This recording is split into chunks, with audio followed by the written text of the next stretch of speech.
Paz do Senhor, meus queridos irmãos. Estamos aqui para dar início a mais uma aula da nossa Escola Bíblica Dominical na sala Discipulado, onde estaremos estudando a revista do terceiro ciclo, que tem como tema Vivendo as Verdades Bíblicas.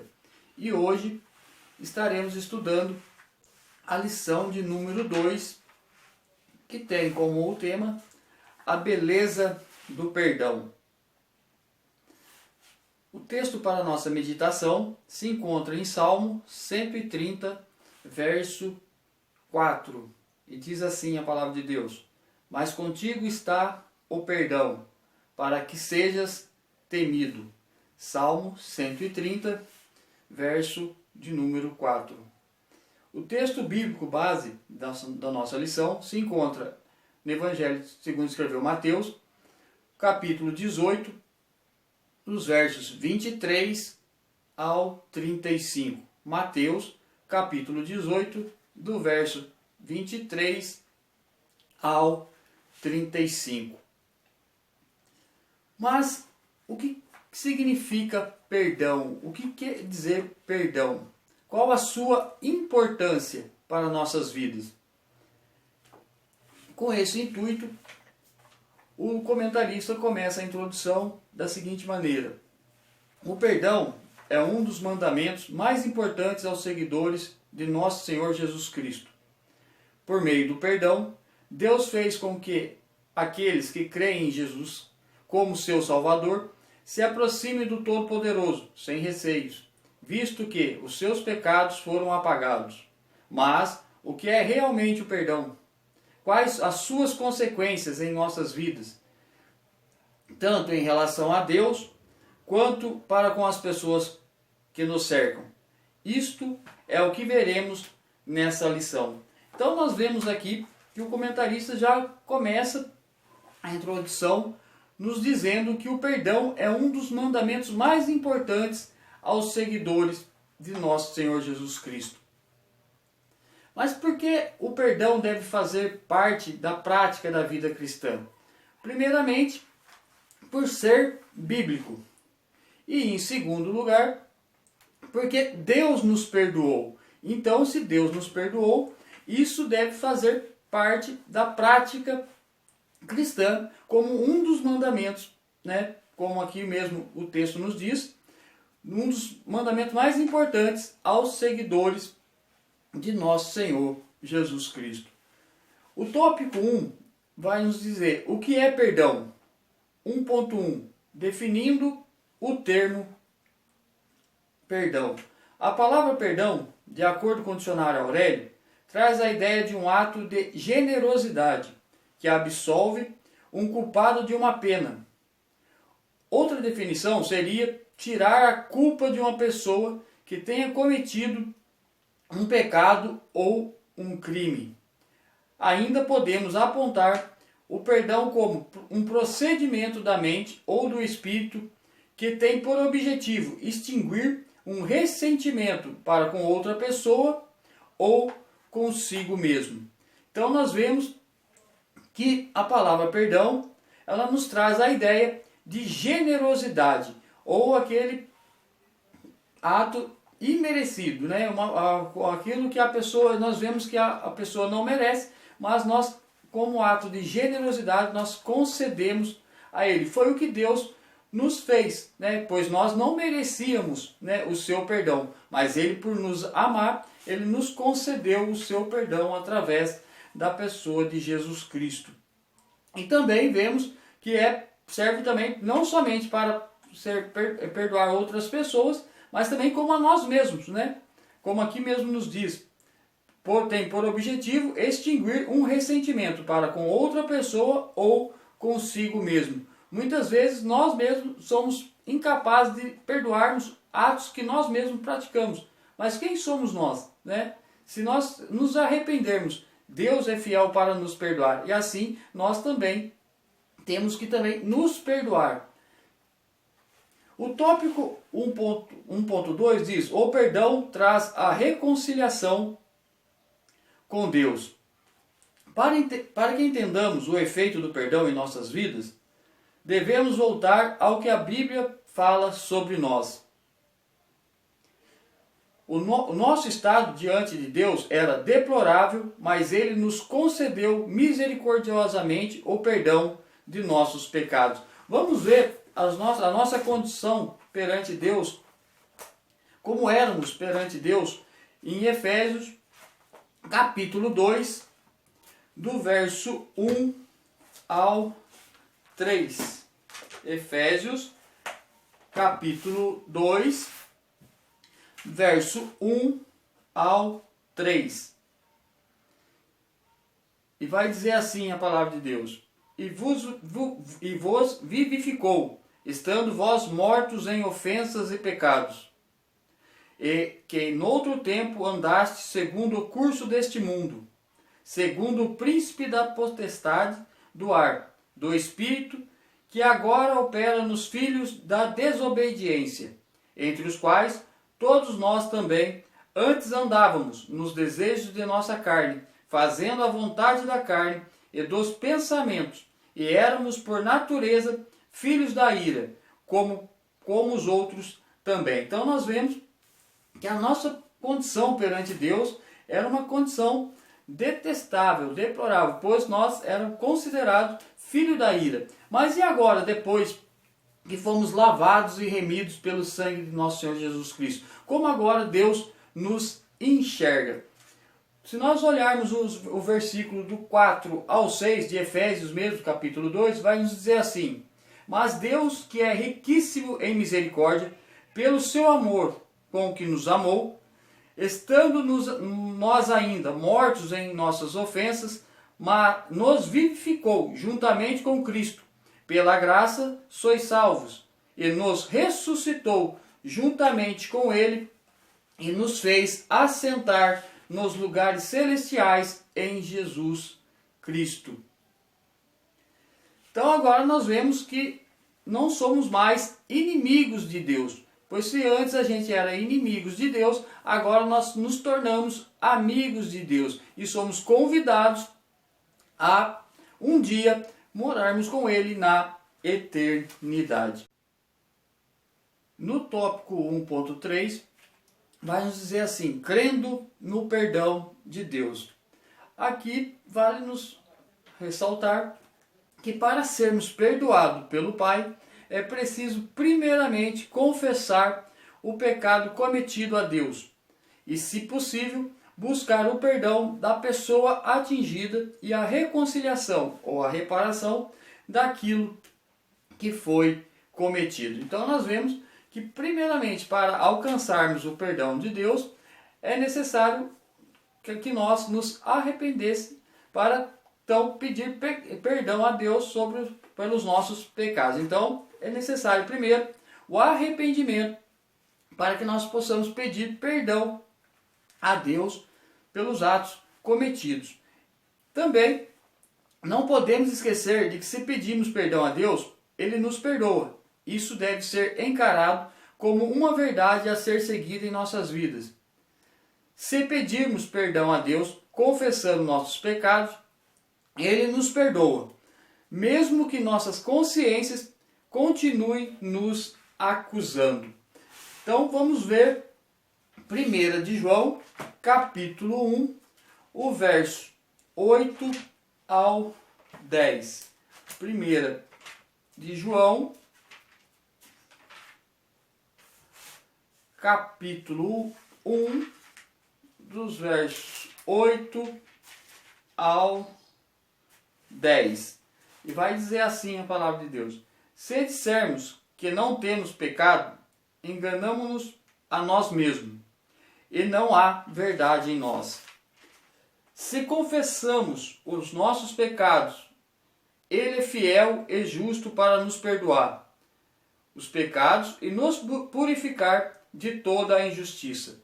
Se dissermos que não pecamos, fazemo-lo mentiroso, e a sua palavra não está em nós. Então nós vemos que Deus é fiel para cumprir aquilo que nos prometeu. Se nós confessarmos os nossos pecados verdadeiramente a Ele, Ele nos perdoará. E isso se torna uma verdade a ser seguida em nossas vidas. O tópico 2 vai nos dizer assim: Deus nos perdoou, embora pecadores. O 2.1, Deus tem prazer em perdoar. Deus é um Deus que abomina o pecado, mas tem o desejo de receber o pecador arrependido e lhe conceder o perdão. Então nós vemos que Deus, ele abomina o pecado, mas ele ama os pecadores. Quer dizer, ele nos ama, apesar de sermos pecadores, e tem o desejo que nós nos reconciliemos com ele, ou seja, que nós nos arrepender e confessarmos os nossos pecados para que ele então nos conceda o perdão. E a chave disso é um coração aquebrantado, né? Um coração verdadeiramente voltado às palavras do Senhor.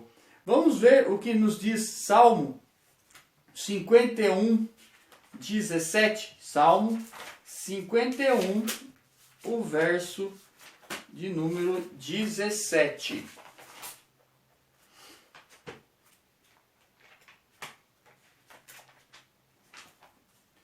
Salmo 51 e o verso de número 17. Vai dizer assim: o sacrifício para Deus são o espírito quebrantado. A um coração quebrantado e contrito não desprezarás, ó Deus. Mas em contrapartida, nós vemos também o que acontece quando a pessoa ela não chega a Deus com esse coração quebrantado, ou com esse espírito de que somos necessários do seu perdão. Vamos ver 1 de Pedro, capítulo 1 de Pedro 5, o verso de número 5, apenas a parte B do versículo. 1 de Pedro 5, verso 5, a parte B.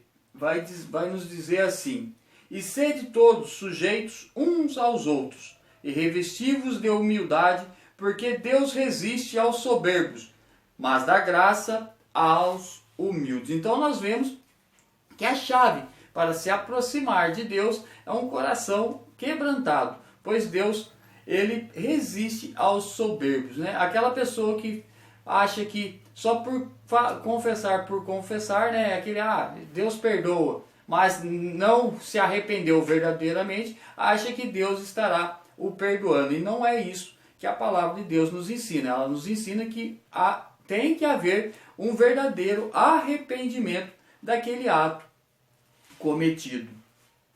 O tópico 2.2 vai nos dizer assim: devemos confessar nossos pecados ao Senhor. Uma das mais difíceis atitudes do ser humano é a confissão de alguma falha, erro ou pecado. Entretanto, a palavra de Deus nos recomenda a que estejamos prontos para confessar nossas falhas ao Senhor.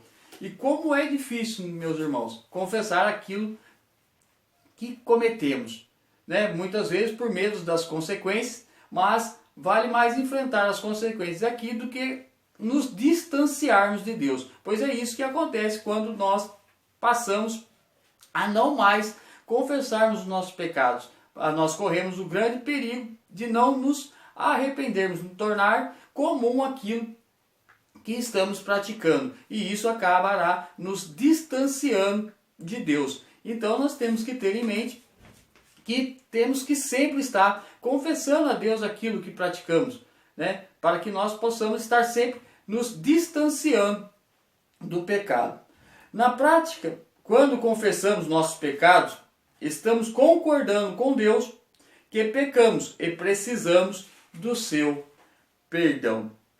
Não podemos apenas nos arrepender do que fizemos e confessar nossos pecados. É preciso que larguemos o que nos afasta de Deus. É aquilo que eu estava comentando com os irmãos. Então nós precisamos também nos afastar daquilo que cometemos. Vamos ver Provérbio 28, os versos 13 e 14. Provérbios 28,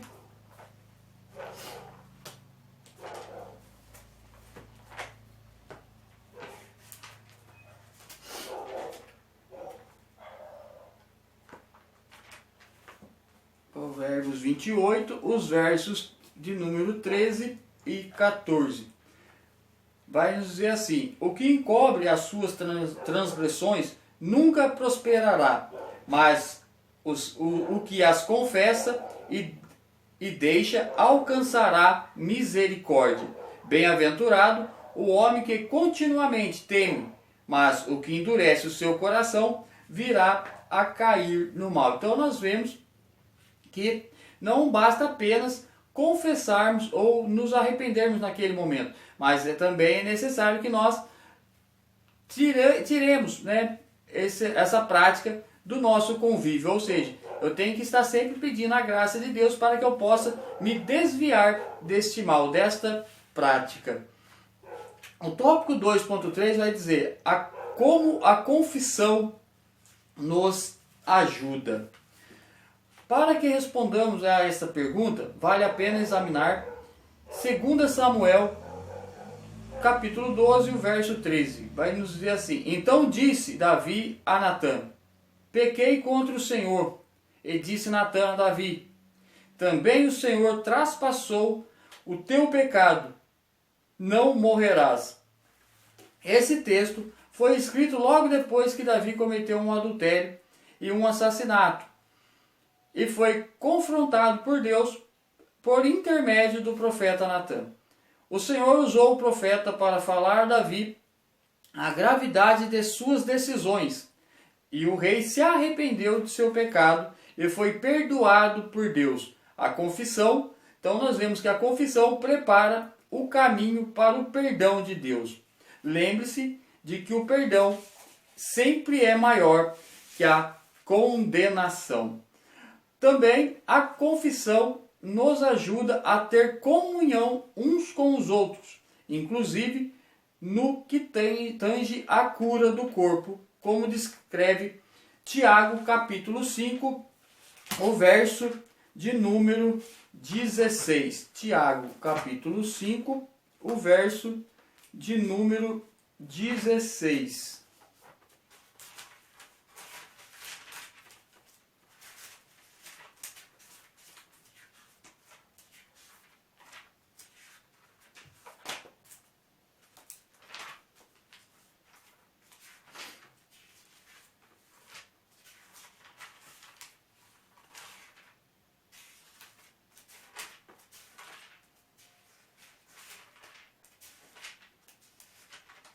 Vai nos dizer assim: confessai as vossas culpas uns aos outros, orai uns pelos outros, para que sareis.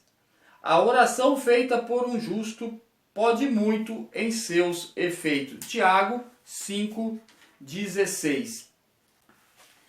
O tópico 3 vai nos dizer: devemos perdoar aos outros na mesma medida.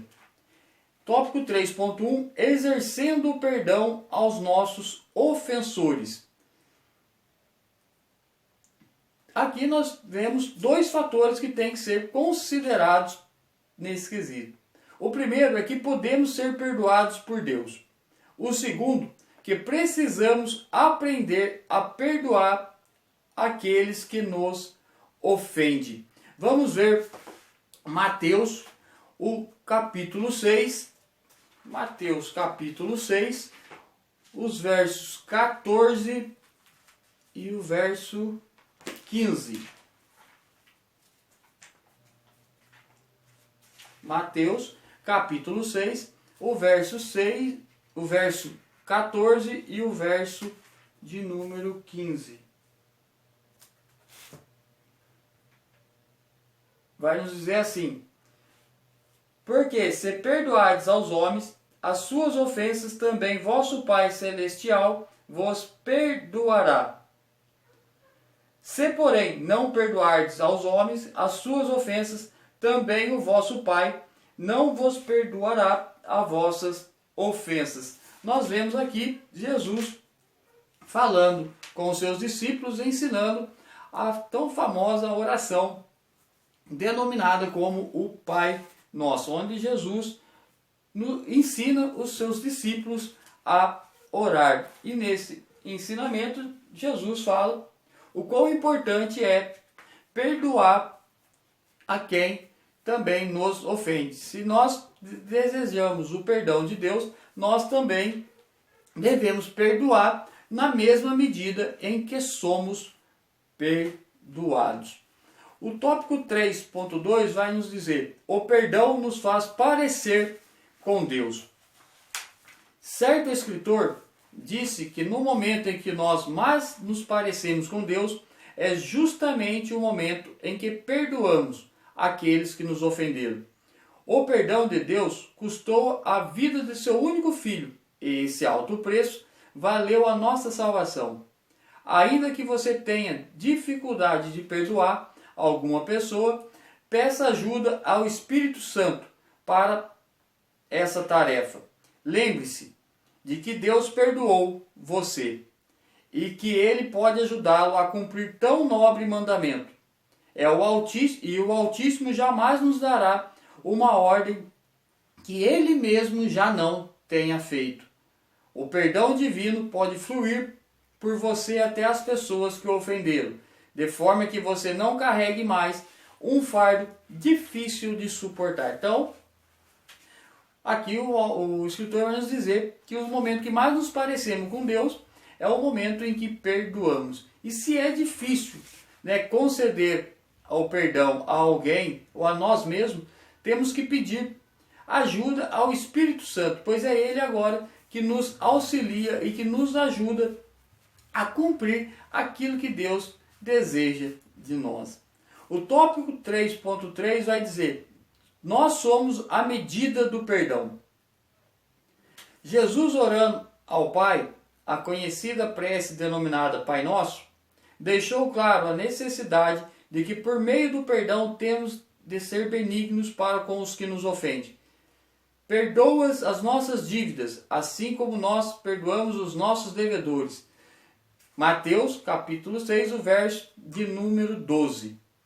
Nesta oração, o Mestre deixou claro que nós somos a medida do perdão, que temos de dar uns aos outros. Deus nos perdoou, fazendo-nos uma referência clara de que o mesmo perdão que eu primeiramente recebi, devo exercer para com os outros. Então é aquilo que nós já estávamos comentando anteriormente. Se nós pedimos o perdão de Deus, na mesma medida, temos também que estender esse perdão às demais pessoas, a quem nos ofende. Então, se eu me considero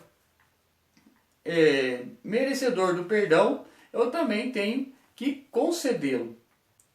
Eu e você fomos alvo do perdão de Deus. Isto nos torna uma referência do que Deus pode fazer aos outros. E como Deus doou a sua graça para conosco, perdoando nossos pecados, devemos igualmente doar o perdão àqueles que nos causaram feridas. Assim fazendo, aliviaremos de nós mesmos uma carga pesada e venenosa, que é a mágoa e o ressentimento contra quem nos ofendeu. A conclusão vai nos dizer assim: Deus nos ordena a exercitar o perdão da mesma forma que Ele o faz para conosco. Essa é uma obrigatoriedade a todos os que creem em Jesus, que devem ter no Senhor o exemplo de generosidade para o exercício do perdão. Lembremos-nos de que primeiro somos alcançados pelo perdão de Deus e depois somos convidados a perdoar os outros que nos ofenderam. Então, como foi dito no começo da nossa aula, além do perdão ser bíblico, também Deus nos perdoou. Assim, somos convidados agora a perdoar também a quem nos ofende. Que Cristo Jesus abençoe a cada um de vocês, que nós possamos ter uma semana abençoada debaixo da graça de nosso Senhor Jesus Cristo e praticando as suas palavras. E Deus vos abençoe.